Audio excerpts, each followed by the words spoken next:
ராம் ராம். வாழ்க வளமுடன். Voice of காஞ்சி நேயர் அனைவருக்கும் இனிய மாலை வணக்கம். சொல் புத்தி.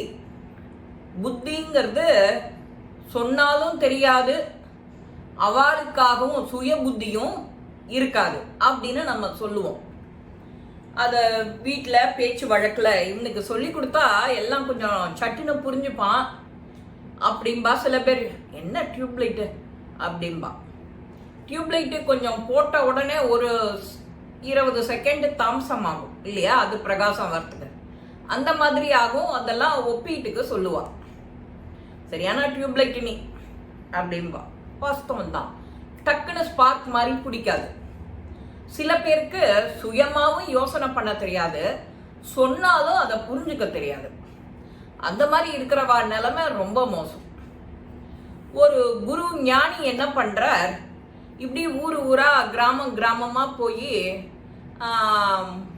வண்டி மாடு இதெல்லாம் வச்சுட்டு இருப்பார். தன்னோட பயணத்துக்கு தேவையான பொருட்களெல்லாம் சுமக்கிறதுக்கு ஒரு மாட்டு வண்டி, அந்த காலத்துல நம்ம வில்வண்டின்னு சொல்லுவோம்.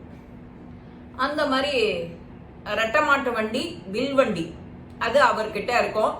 சில சமயம் அவரே ஓட்டுவார், இல்லைன்னா ஓட்டுறதுக்கு யாரானு ஒரு ஆளை என்கேஜ் பண்ணிப்பார். இந்த மாதிரி ஒரு கிராமத்துக்கு வந்து அந்த ஒரு கிராமத்திலையும் ஒரு வாரம் 10 நாள் ராமாயண கதை சொல்றது, பாகவதம் படிக்கிறது, இந்த மாதிரி நீதி போதனைகள்லாம் சொல்றது, ஜென்ரலா அந்த ஊர் மக்களுக்கு எதுல இன்ட்ரெஸ்ட், அந்த மக்கள்லாம் நன்னா இருக்காளா நல்வழிப்படுத்துறது, இதுதான் அவருடைய நித்தியப்படி வாழ்க்கை முறை. இந்த மாதிரி ஒரு தடவை அவர் ஒரு கிராமத்துக்கு வந்திருக்கும் போது, அவர் ஊர் ஊரா போறேன்னு சொல்றாரு அப்படின்னு சொல்லிட்டு ஒரு பையன் என்ன பண்றான், நானும் வரேங்க சாமி உங்க கூட, ஊர் ஊரா நீங்க எங்கெங்கெல்லாம் போறீங்களோ நானும் அங்க உங்க கூட வரேன் அப்படின்னு சொல்றோம். ஓ அதுக்கு என்ன பேஷா வாயேன் அப்படின்னு சொல்றதுக்கு முன்னாடியே இவர் ஊர் மக்கள் கிட்ட அபிப்பிராயம் கேட்கிறாரு இந்த பையனை பத்தி. இந்த பையன் ரொம்ப நல்லவன் தாங்க, ஆனா என்ன அம்மா அப்பா இல்ல, அனாதை அப்படின்னு சொல்றான். சரி, ஒரு அனாதை பையனுக்கு எல்லாம் சொல்லி கொடுத்த மாதிரியும் ஆச்சு, நல்வழிப்படுத்தின மாதிரியும் ஆச்சுன்னு, சரி வா ஊர் ஊரா தானே போறேன் நீயும் வா அப்படின்னு சொல்றார். ஓகேன்ட்டு இவனும் பயணம் மாறான். முதல்ல இவர் வந்து வண்டியில ஏறி உட்கார்ந்துட்டார். இந்த தடவை நான் முன்னாடி உட்கார்றேன், நீ பின்னாடி உட்காரு, கீழே எந்த சாமான் விழுந்தாலும் அதை பார்த்துக்கோ அப்படின்னு சொல்றார்.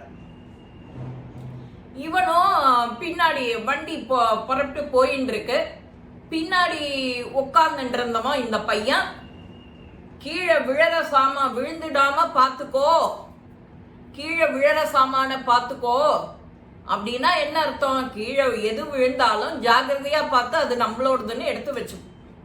நம்ம வண்டியிலேருந்து விழுந்தது நமக்கு சொந்தமானது, நமக்கு உபயோகமானதுன்னு எடுத்துப்போம்.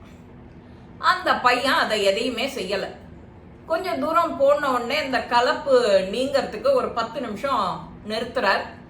இந்த குரு வந்து ஃப்ரண்ட்ல இருந்து இறங்கி போய் பின்னாடி பார்க்கிறார், பாதி சாமான காணும். இவங்கிட்ட கேட்கிறாரு, கீழே எதுவும் விழுந்தா பார்த்துக்கோன்னு சொன்னேன் ஒழியோ என்ன பண்ணின நீ அப்படிங்கிறார். நீங்க என்ன சொன்னீங்களோ அதைத்தான் நான் கேட்டேன், அதைத்தான் செஞ்சேன். நீங்க கீழே எது விழறதோ பார்த்துக்கோன்னு சொன்னேன், நான் பார்த்தேன், எது எது கீழே விழுந்ததோ அதான் நான் பார்த்துட்டே இருந்தேன்னு விட்டோம்.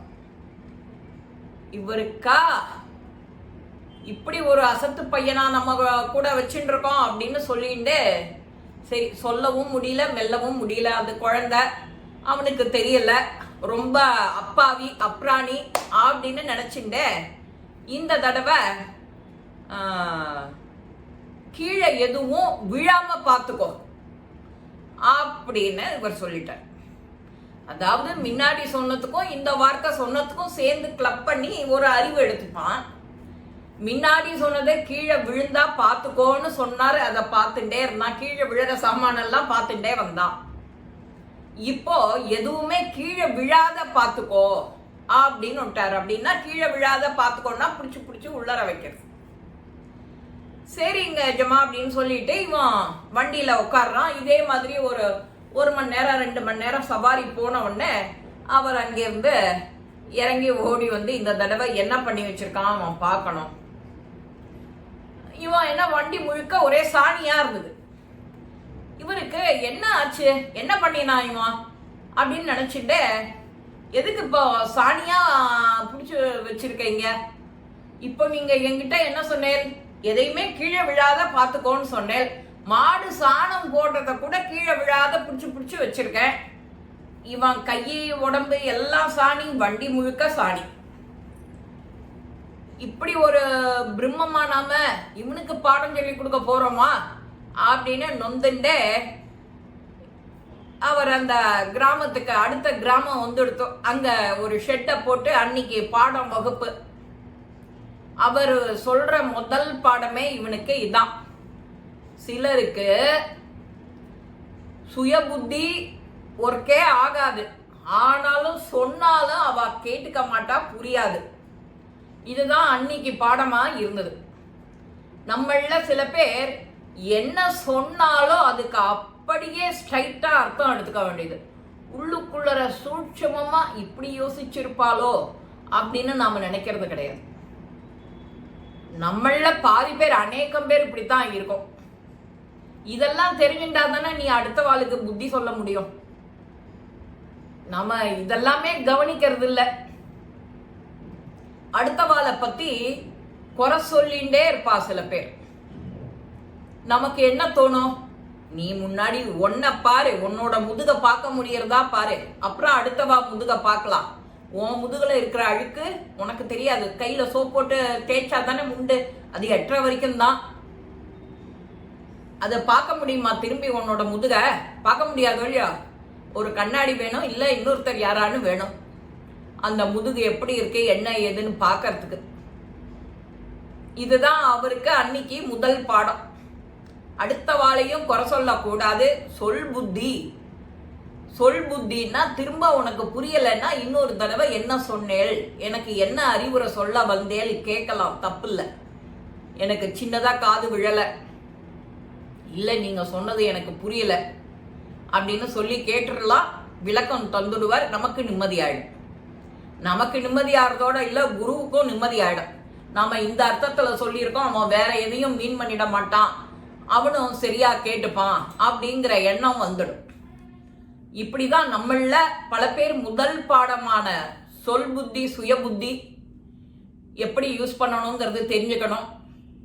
யாரான ஏதான் ஸ்ட்ரைட்டா ஒரு வார்த்தை சொன்னா, இதுக்கு இப்படி ஒரு அர்த்தம் இருக்கா, நீ இதை லேசா நீ ஹிண்ட் அப்பவே கொடுத்துருக்கலாம்ல, இது இன்னும் கொஞ்சம் 2 தடவை திரும்ப கேளு, ஒரு படி உனக்கு புரியும் அதோட பதம்னு சொல்லி இருந்திருக்கலாம். நீயே கவனமா கேளு அப்படின்னு சொல்லி இருந்திருக்கலாம். அடுத்தது, யார பத்தியும் நீ புறம் பேசாத. உன்னை பத்தி பேசணும்னா நீ ராஜா, சிங்கம், சிங்கம் மாதிரி இருப்ப. அடுத்தவாளை பத்தி பேசுறது உனக்கு பண்ணி மாதிரி அப்படின்னு சொல்றாரு ஒரு ஓமானத்துல. உன்கிட்ட சட்ட பாக்கெட்ல எவ்வளவு காசு இருக்கு, ஏதோ ஒரு 5 ரூபாய் சில்லற இருக்கும் சார் அப்படின்னு நாம சொல்லுவோம். யாரானு கேட்டா, ஓ அவ்வளவு அக்யூரேட்டா இருக்கிறது உன்கிட்ட இருக்கிறது தெரியாதா, நீ எப்படி அடுத்த வாளை பத்தி சொல்ற, எண்ணி சொல்ற, உன்கிட்ட இருக்கிற சில்லற காசை உனக்கே சரியா எண்ணி வச்சுக்க தெரியல, நீ அடுத்த வாளை பத்தி என்ன எண்ணி நீ சொல்றது எப்படி சரியா இருக்கும்? அதுதான் நாம வாயத்தரத்தை கூட அனாவசியமா யார பத்தியும் பேசக்கூடாதுன்னு சொல்றது. சொல் புத்தி சுய புத்தி எப்படி இருக்கோ அதே மாதிரிதான் அடுத்த வாளை பத்தி புறம் பேசுறதும். இந்த பதிவு உங்க எல்லாருக்குமே பிடிச்சிருக்கும். லைக் பண்ணுங்க, ஷேர் பண்ணுங்க, பெல் பட்டனை கிளிக் பண்ணுங்க, சப்ஸ்கிரைப் பண்ணுங்க, கமெண்ட்ஸ் பாக்ஸ்ல கமெண்ட்ஸ் போடுங்க. ஸ்ரீ மகாபிரிவா திருவடிகளே சரணம். நல்லதே நடக்கும். ஆனந்தமா இருக்கும் நண்பர்களே. வாழ்க வளமுடன்.